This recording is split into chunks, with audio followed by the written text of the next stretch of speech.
4 isu. 1, UMK, naikkan UMK 2022 7-10%. Yang kedua, tetap berlakuan UMSK 2021 dan UMSK 2022. Yang ketiga, batalkan Omnibus Law Undang-Undang Cipta Kerja. Yang keempat, PKB tanpa Omnibus Law.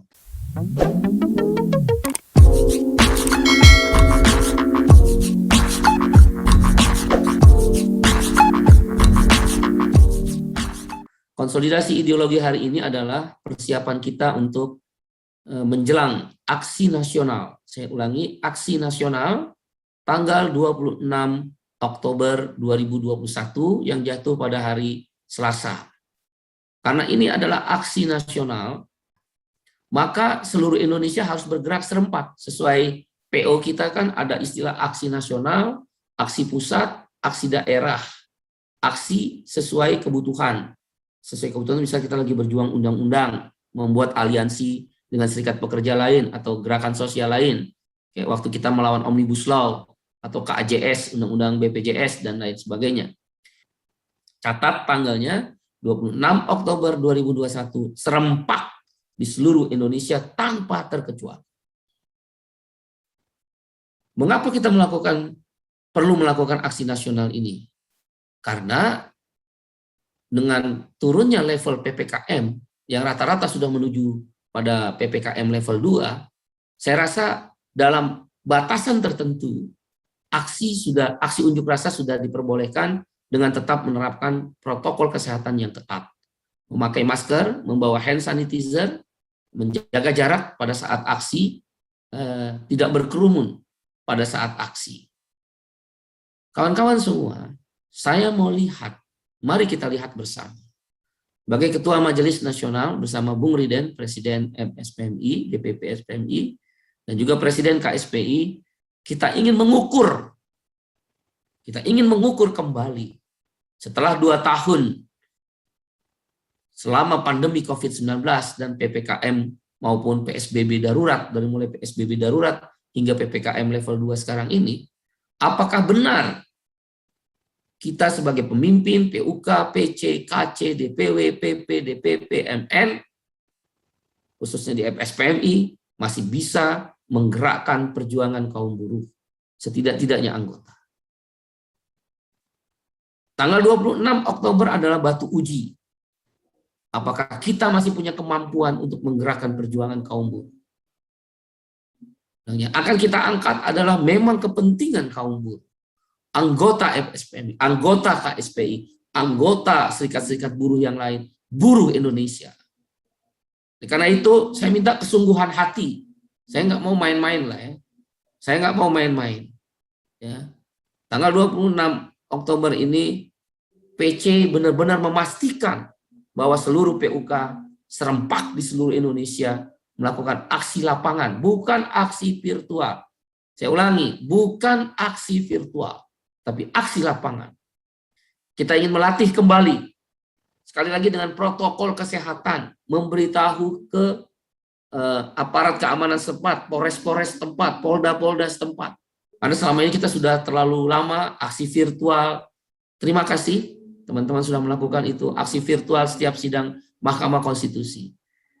Nah, karena itu kita ingin melatih kembali, dan ini bukan pekerjaan yang mudah, menggerakkan kembali buruh-buruh, walaupun di beberapa tempat sudah dilakukan, seperti di Bekasi, di Subang, ya, di Semarang, di Jawa Timur, kemudian juga di Cirebon, sebagian kecil di Jakarta, Bogor, ya, sudah ada melakukan aksi-aksi. Ini nggak boleh dihentikan, dia harus digulirkan terus sebagai strategi perjuangan konsep lobby aksi. Yaitu apa? Memastikan seluruh Indonesia serempak.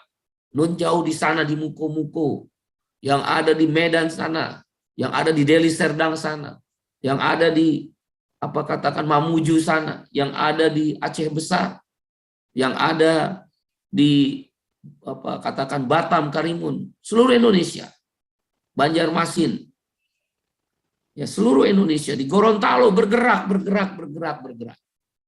Nanti saya minta Partai Buruh pun bergerak. Ya, mereka akan aksi. Di mana kita akan aksi? Kantor gubernur atau kantor bupati wali kota atau DPRD, baik DPRD provinsi maupun DPRD kabupaten kota. Lakukan komunikasi dengan Satgas Covid, komunikasi dengan Polres dan Polda setempat. Konsolidasikan anggota, gugah anggota.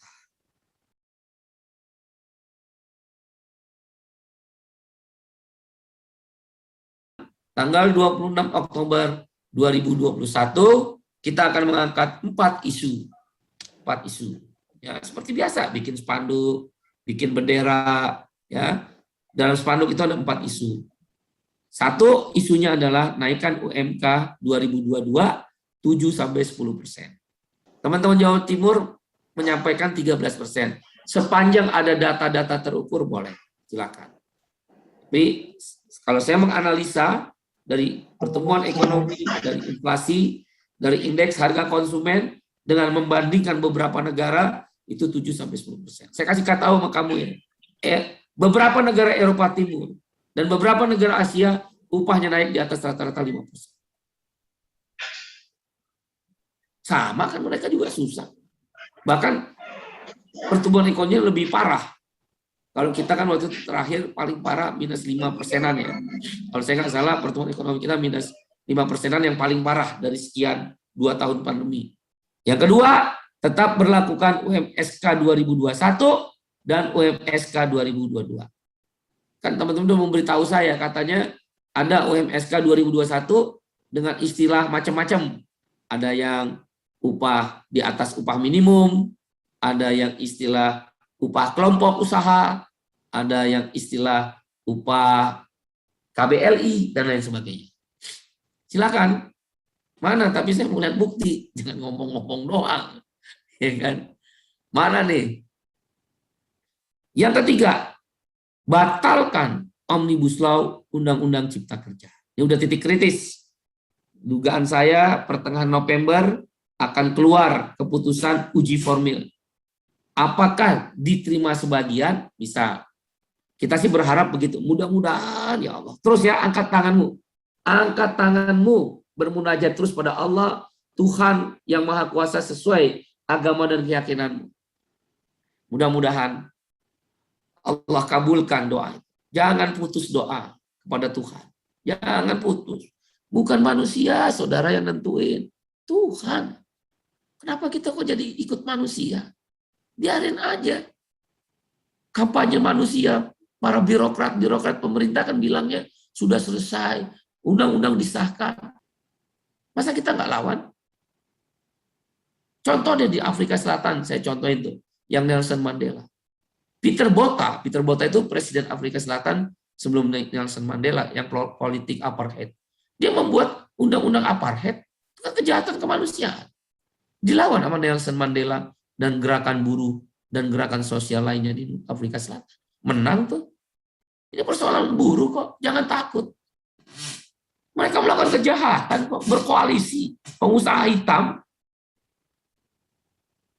dengan kekuatan modalnya, berkoalisi. Dan orang kita dijahati kok, dizalimi. Ya, gunakan kekuatan kita sendiri.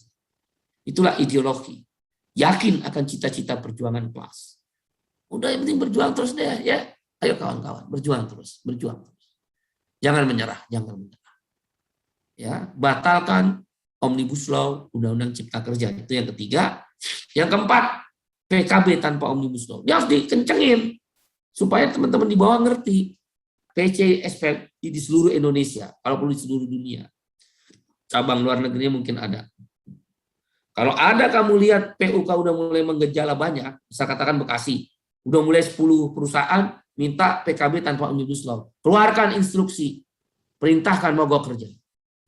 Sesuai prosedur undang-undang. Perintahkan mogok kerja. Itulah senjata pamungkas. Perintahkan mogok kerja. Bung Iqbal kenapa nggak secara nasional? Nanti saya izin sama Bung Riden, kita rapatkan Bung Riden di rapat rutin DPP. Saya akan minta diputuskan oleh DPP mogok nasional, mogok kerja secara nasional serempak kalau ditemukan banyak perusahaan secara meluas, secara nasional menggunakan atau mengintimidasi, menekan, memaksakan kehendak, menggunakan Omnibus Law untuk menurunkan nilai-nilai